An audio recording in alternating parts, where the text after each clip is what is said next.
And what are the reasons when you do apply for it? What are the reasons you do get? I mean, apart from the goals, let's go to something else, to another sort of equipment. What are the reasons? They don't have the money to buy that? It does not exist in their supply, or they have it in their supply but they don't know how to transport it to, let's say, Doma or to some faraway region? We are in very far remote regions in Kipindi, and we have noted that there is a combination of factors. Firstly, there is the basic thing. I heard that the MSD has sort of an overall budget that they wanted to have coverage for something like 140 billion Tanzanian shillings. According to my information, they have received 1/3 of that, which means that how can you possibly achieve something very important to save others' lives if you have 1/3 of the budget you have? I think that is not clear to people in decision-making positions, that, for instance, what I'm talking about, health centers upgraded to perform surgery, they are more expensive.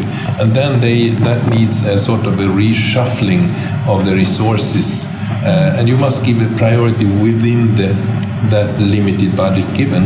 But it is possible, and we have seen good results, but we are supporting financially. So what happens if you would pull out? What would happen? It would stop? That would probably, for the time being, I don't think there is any possibility for the country to go on, but since this is a long-term process of developing a policy to save mothers' lives where mothers die, we need to indicate the way forward.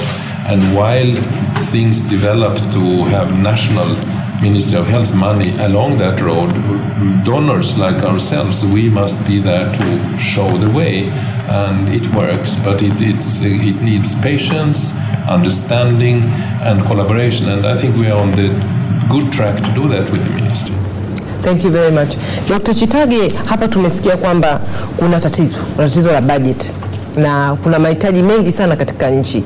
Je, kwa uzoefu wako unapokuja kuangalia kwa upande wa bohari ya madawa katika kwenda kujaribu kupata vifaa vinavyohusika, je, wewe uzoefu wako umeonyesha kwamba uko vipi, na hasa katika hiyo ya kuweka mambo kuwa wazi? Kwa mfano mwaka huu wa fedha inasemekana walikuwa wanahitaji karibu bilioni 180, lakini kwa bajeti iliyosomwa ni takriban bilioni 85 tu kwa ajili ya kununua dawa.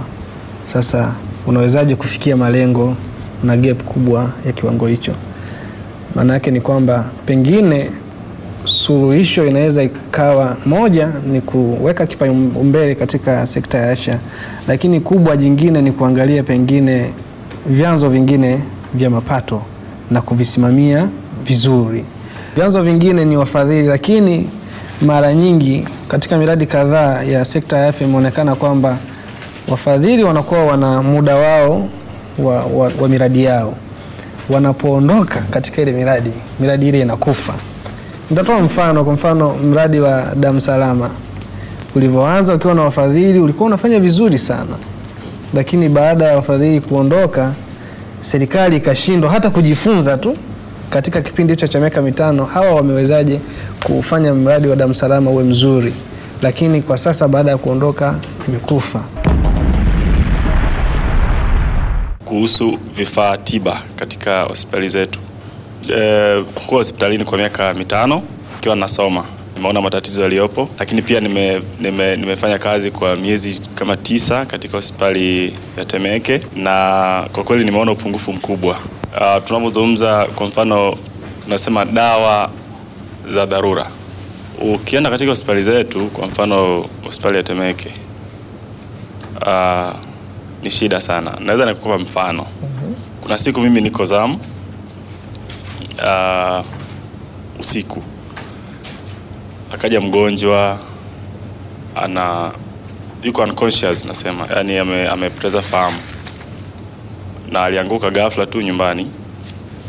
Walipokuja pale tukampima, tulikuta ana pressure yake ilikuwa kubwa sana.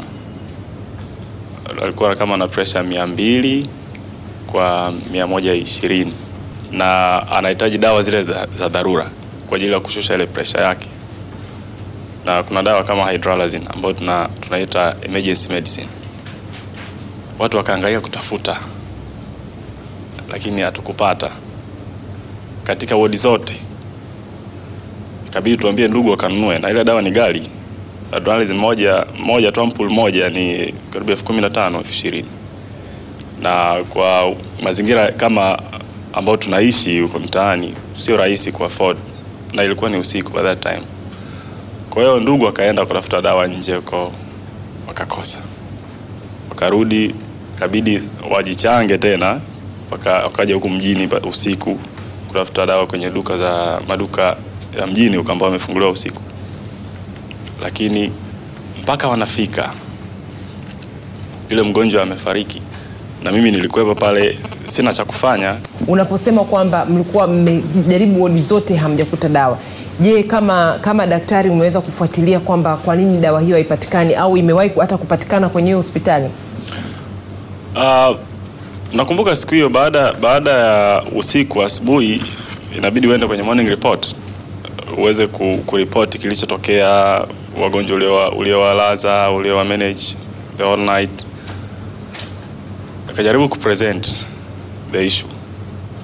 Bahati nzuri walikuwepo viongozi wa hospitali, viongozi wa manispaa kama mganga mkuu anawakilisha manispaa na present, lakini wanasema dokezo limeandikwa kuomba hizi, lakini hawajapata. Huo ni mfano mmoja tu, na mifano mingi ambayo tunaweza nikazungumzia. So that's the situation ambayo inatokea katika hospitali zetu. Ni mfano tu sehemu ambayo mimi nimefanyia kazi, nimeweza kuona. Swali langu ni kwamba ni jitihada gani zimefanywa na madaktari wenyewe binafsi kuelekeza kwa serikali au kwenye sekta ya afya, wizara ya afya, kuhusiana na vifaa? Kwamba umesema kwamba kuna pesa zinakuwa zimetengwa, zipo serikalini kwa ajili ya kununua hivyo vifaa, lakini hamna usimamizi. Sasa madaktari kama madaktari wenyewe wamefanya jitihada gani ili kuwa na usimamizi mzuri wa hizo pesa za kununuliwa hivyo vifaa vya tiba? Kila asubuhi tunakutana katika vikao vyetu vya ndani, tunatoa report na wanakuja wenye dhamana ya usimamizi, hasa viongozi wa hospitali pamoja na viongozi wa manispaa. Tumekuwa tukisema, lakini hatukuishia hapo. Tuliandika sisi mapendekezo yetu na kuyapeleka serikalini kuhusu namna ya kusimamia mapato katika hospitali zetu, na tulitoa mapendekezo kadhaa.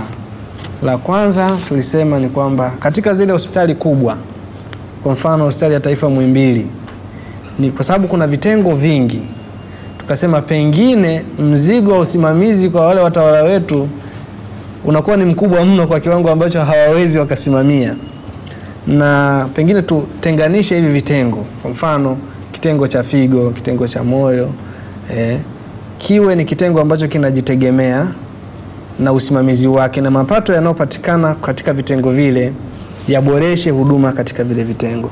Kwa mfano ambao ametoa Dr. Elisha kwamba mjini inaweza ikaonekana kwamba umeme umekatika, lakini mimi nimewahi kwenda vijiji vya mbali kabisa kule Rukwa, Mpanda kule, kuna kituo kimoja kinaitwa Karemi, kiko mbali kule Karema, ambacho kutoka kule Karema mpaka unafika Mpanda mjini ni karibu kilomita 300.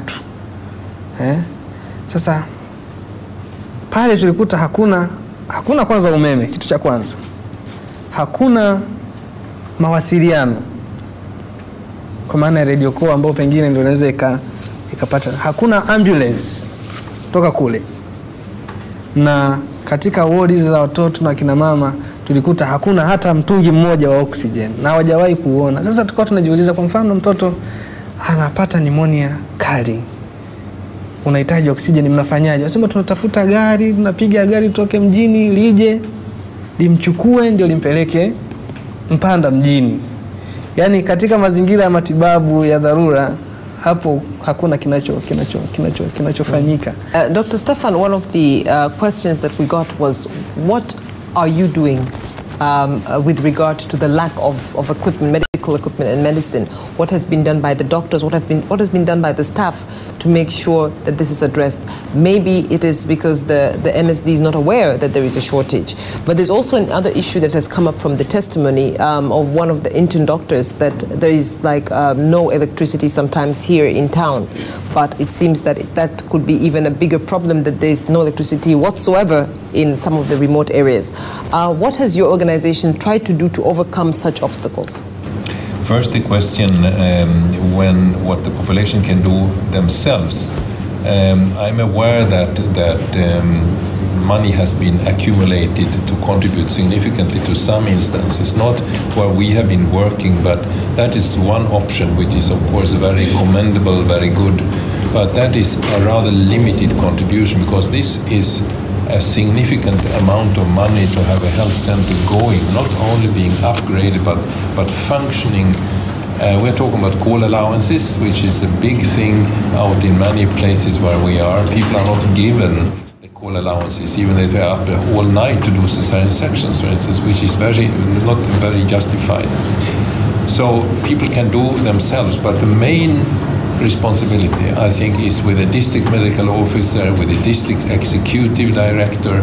So both the DMO and the DED and upstairs in that organization must be aware of the real cost to save lives in remote areas. So that's I think for us a bit lack of transparency. How can that flow of money be clear, so that we see what is dispersed, what is not dispersed, what is the impediment. When it comes to electricity, we have been active in building solar panels on the roofs of our health centers. We have been buying generators so that we have air conditioning in the operation rooms, which is a very important thing during the hot period. So generators fueled by the DMO, not always, but that is the idea. Solar panels giving sort of basic energy supplies. But the maintenance has to be done by the district government, isn't it? The local government. That is also a difficult thing. Let's say the cost of fuel for a generator to sterilize instruments. We can actually calculate the cost of one pair of scissors. What is the cost in terms of fuel shillings to have one instrument sterilized? You know, the fuel goes to the generator provides electricity, the electricity goes to the autoclave, and out on the autoclave comes a sterile pair of scissors. That is the cost in fuel, and that is not cheap. But so if we should safeguard good surgery, cesarean sections for mothers, that is a fuel cost which we must calculate to be prepared. What is at the end of the day, what is the cost to save a mother's life? And that can be calculated. We try to do that, but we are sure that for years to come, there will be a deficiency and scarcity of resources to make what you said happen. So we are sort of gap fillers now. Thank you very much.